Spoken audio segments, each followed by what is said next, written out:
নমস্কার বন্ধুরা, আমি অমিতাভ আর আপনারা দেখছেন স্পোর্টস লাভার অমিতাভ ইউটিউব চ্যানেল।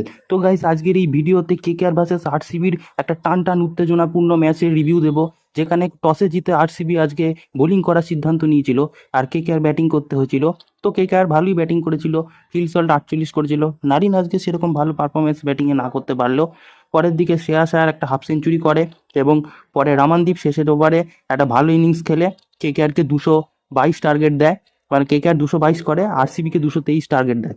তো দেখে মনে হচ্ছিল আজকের ম্যাচটা আমাদের হাতেই আছে। ইডেন গার্ডেনে আজকে কেকেআরটা মনে হয় হাসি মুখেই বাড়ি ফিরবে।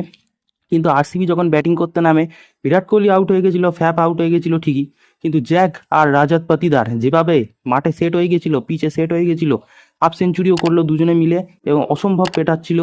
আর বলতে গেলে তারা সব দিক দিয়ে রানে এগিয়ে ছিল কেকেআরের থেকে প্রতিটা ওভারে। অসম্ভব ভালো একটা ম্যাচ হচ্ছিল, টান টান উত্তেজনাপূর্ণ হচ্ছিল। দেখে তো মনেই হয়েছিল যে আজকে কেকেআর হেরেই যাবে। তো কেকেআর দেখেই বোঝা যাচ্ছিল হেরে যাচ্ছিল, কিন্তু পরে রাসেল এসে, নারিন এসে আবার উইকেট দিয়ে আমাদেরকে ম্যাচে ফেরালো। শেষের দিকেও দীনেশ কার্তিক পেটাচ্ছিল, কিন্তু তারপর আস্তে আস্তে ম্যাচটা আস্তে আস্তে আমাদের দিকে এগোলো।